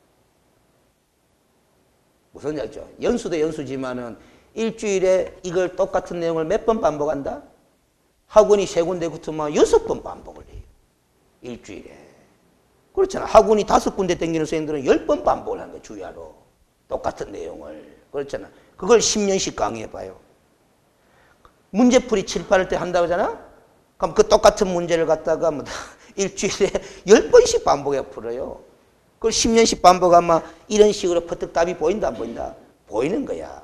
무슨 소리인지 알겠죠? 그 제가 실전 시험장에 들어가면 제 과목인 이 과목은 몇 분 만에 40문제 다 푼다. 15분 내지 20분 만에 다 풀어버려요. 그러면 30분 남잖아. 어디에 보태준다? 아리까리한 암기가 많이 필요한 공법에 보태주는 거야. 그럼 공법도 원래 50분 주어져 있잖아. 30분 때보다 80분이야. 80분에 40문제를 푸는 거야. 천천히 푼다. 알겠어요? 그러면 이제 점수가 몇 개가 더 올라, 한 10점 더 올라간다 이 말이에요. 알겠어요? 이 시간도 안배를 잘하는 것도 전략이에요. 알겠어요? 자, 니은 봅니다. 소속 공인중개사는 개업 공인중개사인 법인의 사원 또는 임원으로서 중개업무를 수행하는 공인중개사인 자가 포함된다. 이거 설명을 아직 안 했어. 다시 왼쪽 페이지로 옵니다. 28페이지 5번을 보면 소속 공인중개사의 개념에 그 첫 번째 줄에 관로가 있죠. 읽어봅니다. 개업 공인중개사인 법인의 사원 또는 임원으로서 공인중개사인 자를 뭐한다? 포함한다. 포함 동그라미 쳐요. 이 포함이라는 단어는 이 사람도 무슨 중개사다, 소속 공인중개사다라는 소리잖아요. 자, 그러면 칠판 봅니다. 이게 또 깨달아. 오늘 여기까지 하고 맞춰야 되겠네. 그래서 자, 칠판 봅니다. 우리가 법인하고 아까 자연인 구별하는 것 조금 감을 잡았죠. 그래서 이게 법인입니다. 법인. 그래서 법인도 사람이다, 사람 아니다? 사람입니다. 그래서 그러면 자연인도 사람이잖아. 그러면 사람이 행위를 하는 거잖아. 그렇죠? 행위를. 그러면 자연인은 행위를 하죠. 행위를 할 때 행위 수단이 뭐예요? 여러분들 행위를 하잖아. 행위 수단이 뭐예요? 뭐 갖고 행위해요? 손발머리 입 갖고 하는 거야. 손발머리 입 갖고 하는 거야. 이게 행위 수단이야. 맞죠? 머리에서 의사를 결정해가지고 입으로 말을 하고서 이렇게 행위를 하는 거잖아요. 몸으로 움직이고 행위를 하는 거잖아요. 그러면 상대방이 알아듣잖아요. 보잖아요. 법인도 사람인데 행위를 해야 된다. 해야 되는데 행위 수단이 있다 없다? 자, 삼성전자 행위 수단이 있어 없어요? 뭐가 행위 수단입니까? 네? 서류? 서류가 무슨 행위 수단이에요? 서류 종이지. 자, 법인의 행위 수단을 이론상 용어로 이야기할게요. 이론상 용어로 기관이라고 그럽니다. 기관. 그러세요? 기관이라고 그래요. 자, 근데 그간 두 글자만 쓰니까 여러분들이 잘 못 들어봤어. 근데 제가 요 앞에다 글자를 붙여볼게요. 무슨 기관? 의사결정기관. 무슨 기관? 집행기관. 무슨 기관? 감사기관. 그러세요. 그럼 결국은 법인은 이러이러한 다양한 뭐를 통해서 행위를 하는 거다? 기관을 통해서 행위하는 거야. 그 삼성전자 주식회사 법인 맞죠? 의사결정기관이 어디예요? 삼성전자 주식회사의 의사결정 어디서 합니까? 의사결정. 영업에 관한, 삼성전자 영업에 관한 의사결정 어디서 합니까? 의사결정. 이사회에 간다. 맞아요. 근데 이사회라고 일단 이야기하지 말고 그 이전에 익혀야 돼요. 거꾸로죠. 주주총회인 거예요. 알겠습니까? 근데 주주총회에서 의사결정하거든? 근데 주주들이 많다, 많다? 많다. 의사결정할 때마다 주주총회 소집할 수 있나 없나? 없어. 그래서 주주총회에서 누구를 선임해가? 이사를 선임해가. 그 이사들로 구성된 이사회가 평소에 뭐 해라? 의사결정해라. 이리 위임시키는 거예요. 알겠습니까? 무슨 소리인지 알겠죠? 그러면 그 이사회에서 의사결정했죠? 그러면 집행은 누가 합니까? 이사들이 하는 거야, 이사들이. 알겠습니까? 이사들이 하는 거야, 이사들이. 알겠습니까? 이사들이 집행을 하는 거야. 주인이 주주들이잖아요. 주주들이 의사결정하는 걸 갖다가 뭐다? 이사들이 집행을 하는 거예요, 결국. 그 이사들이 집행 잘했나 안 했나를 누가 감사한다? 감사라고 하는 사람들이. 이 감사도 어디에서 선임해놨다? 주주총회에서 선임을 해놓은 거잖아. 이 이사와 감사를 합쳐가 뭐라 그런다? 임원이라 그렇게 이야기를 하는 거예요. 알겠습니까? 무슨 소리인지 알죠? 그러면 이 법인에는 필수적으로 뭐가 존재하게 된다? 임원이 존재하게 된다. 왜? 행위 수단이 필요하니까. 알겠습니까? 임원이 존재하게 되는 게 임원이. 법인의 행위 수단은 그럼 뭐다? 임원이다. 이렇게 되는 거예요. 그럼 임원 숫자가 있을 거 아닙니까? 10명에 10명, 20명, 20명, 5명, 5명 임원들이 있을 거 아닙니까? 알겠어요? 그 임원들 중에 자격증 가진 사람도 있고 자격증 없는 사람도 있을 수 있다 이 말이지. 전원이 다 자격증 가질 수도 있는 게이고. 그렇죠? 그러면 자격증 가진 임원 있죠? 그 사람도 무슨 공인중개사다? 소속 공인중개사에 포함된다 이 소리야. 그게 무슨 소리인지. 그럼 자 봐봐요. 이 법인의 임원이 A, B, C 3명이라 칩시다. 그럼 이 두 사람은 자격증 있어. 자격증 있으면 공인중개사 맞죠? 맞죠? 이 A, B는 소속 공인중개사 맞나? 맞다. 그 C는 자격증 있다 없다? 없어. 자격증 없으면 뭐고 이거? 중개 보조원이야. 보조원. 중개 보조원인데 임원이죠. 맞죠? 임원인 중개 보조원인 거야. 임원인 소속 공인중개사예요. 자, 이 사람은 그러면 C라는 사람은 임원이라는 신분으로 보면 회사에서 높다 안 높다? 높아. 그런데 중개 보조원이라는 신분을 같이 갖고 있잖아. 이 신분으로 보면은 중개 업무 한다 뭐 한다? 뭐한다? 보조만 해야 되는 게야. 지위는 임원으로서 높은데 일은 뭘 뭐한다? 중개 업무를 뭐하는 거야. 존심 딕이 상한다. 무슨 소리인지 알겠어요? 그런 거다 이 말이에요. 그럼 이 세 사람 전원이 다 공인중개사 할 수도 있는 거예요. 이 중에 한 사람이 대표자일 수 있다 없다? 있죠. 대표이사. 이 사람은 반드시 누구로 구성하도록 돼 있다. 뒤에 가보면 공인중개사로 공부하게 돼 있어. 공인중개사를 해야 돼. 알겠습니까? 그런 거.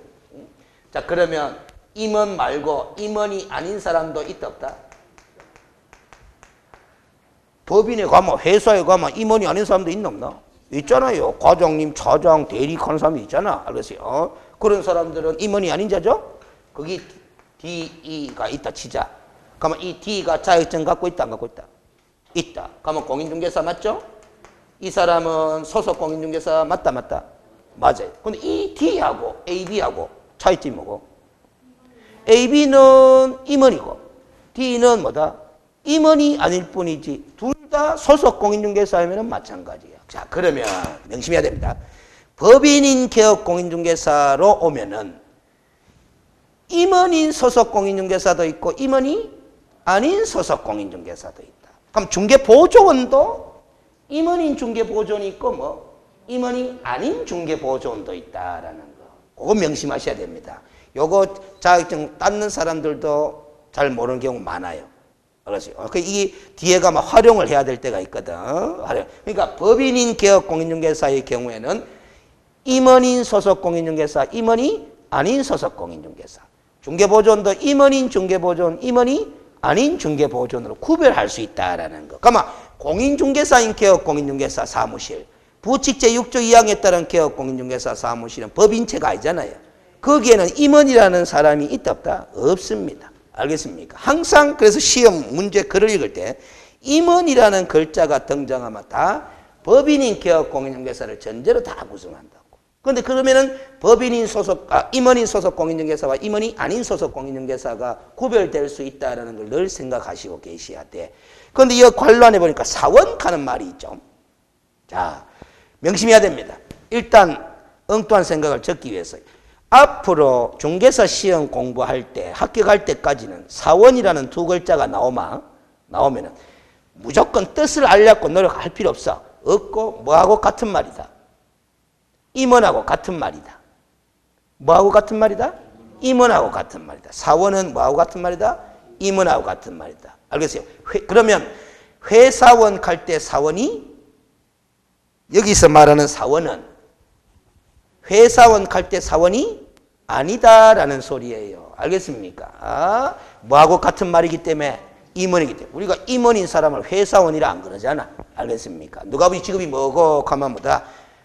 이사인데 삼성전자 이사인데 알겠어요? 회사원인데요 하면 되나 안 되나? 안 됩니다. 알겠습니까? 임원입니다. 이렇게 이야기를 하는 게 좋아요. 알겠습니까? 그래야 좀 제대로 챙겨주지. 알겠어요? 삼성전자의 임원 이사인데도 불구하고 누가 직업이 뭐고 선생님 모르는데 뭐 회사 다니는데 회사원인데요. 이렇게 하면 뭐 별거 아니구나 싶어가 별로 안 챙기죠. 알겠습니까? 무슨 소리인지 알겠지? 하여튼 이 책에서 사원 하면 뭐하고 같은 말이다? 임원하고 같은 말이다. 그러면 왜 법을 만들면서 사원 또는 임원 자꾸 또는 이렇게 해놨느냐?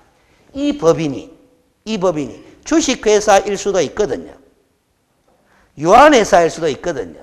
합자회사일 수도 있거든요. 한명회사일 수도 있거든요. 유한책임회사일 수도 있거든요.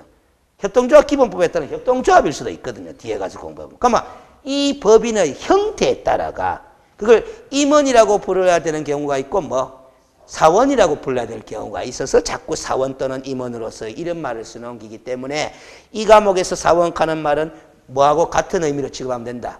임원이라고 같이 취급하면 된다. 알겠어요? 그러면 돼요. 그래서 원래는 좀 더 했어야 되는데 그래서 이 부분은 강의를 생략합니다. 일단은 이건 나중에 문제풀이 갈 때 점검해도 안 늦어요. 30페이지 한번 봐봐요. 30페이지 제3절에 무슨 심의위원회? 공인중개사 정책심의위원회에 가는 게 있는데 지금 알 필요가 없어. 알겠어요? 앞으로 공부하는데 전혀 도움될 거다, 도움 안 되는 거다. 도움 안 되는 거다. 그 머릿속만 복잡하게 만드는 잡다한 지식들이에요. 근데 이것도 시험 문제 나온 적은 있다 없다? 있습니다. 매회 나오지는 않습니다. 근데 나온전이 있기 때문에 나중에 점검은 해봐야 되는데 뒤로 밀어놔도 된다 안 된다? 된다. 앞으로 이해하는데 필요한 자료가 아니다라는 거지. 그래서 여기까지는 일단 지우지는 말고 수업 안에서 미리 표시해 놓으면 돼요. 33페이지까지는. 알겠어요? 수업하지 않습니다. 나중에 7, 8월 달 문제풀이 가서 문제를 통해서 점검해도 충분한 부분이다. 그래서 다음 시간에는 34페이지에 제4절에 뭐 중개대상물의 범위 요걸 한 30분 내에 마무리 짓고 알겠어요? 뒤로 갈 거예요. 알겠어요? 근데 여기 양이 많아요. 34페이지부터 42페이지까지 제법 양이 되는데 왜 양이 많으냐?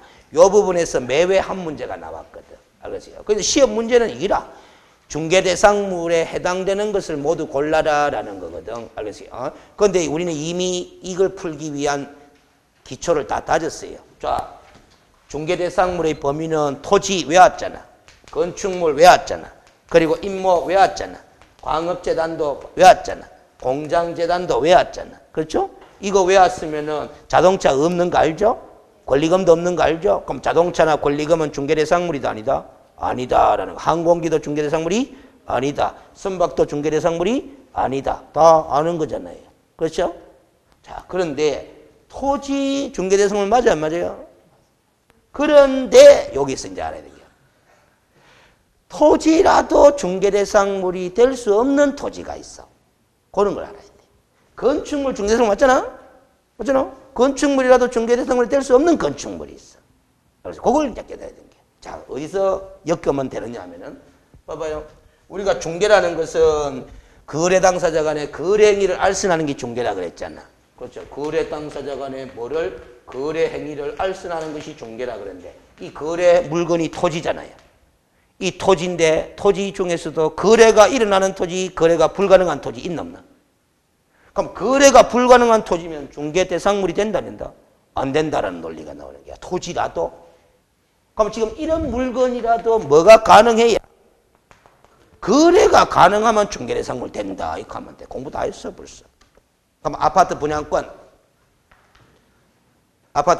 요 있나 없나? 있다고 공부해야 돼. 아파트 분양권은 건축물입니다. 그거는 이제 공부해야 되는 거야. 판례로 공부하는 게 되는 거야. 이거는 건축물 딱 적어놨지만은 아파트 동호수가 특정된 아파트 분양권 있잖아. 당첨돼가 있는 동호수 정해지는 아파트 분양권. 이거는 지금 권리 상태죠. 아파트 다 완공됐나 안 됐나? 안 됐지만 잘 봐. 이게 법의 해석이야. 법조문에 적어놓은 이 건축물이라는 단어는 기존에 현존하는 건축물만을 말하는 것이 아니라 장래 건축 예정인 특정의 건축물도 포함한다. 이렇게 보는 거야. 그게 법의 해석이야.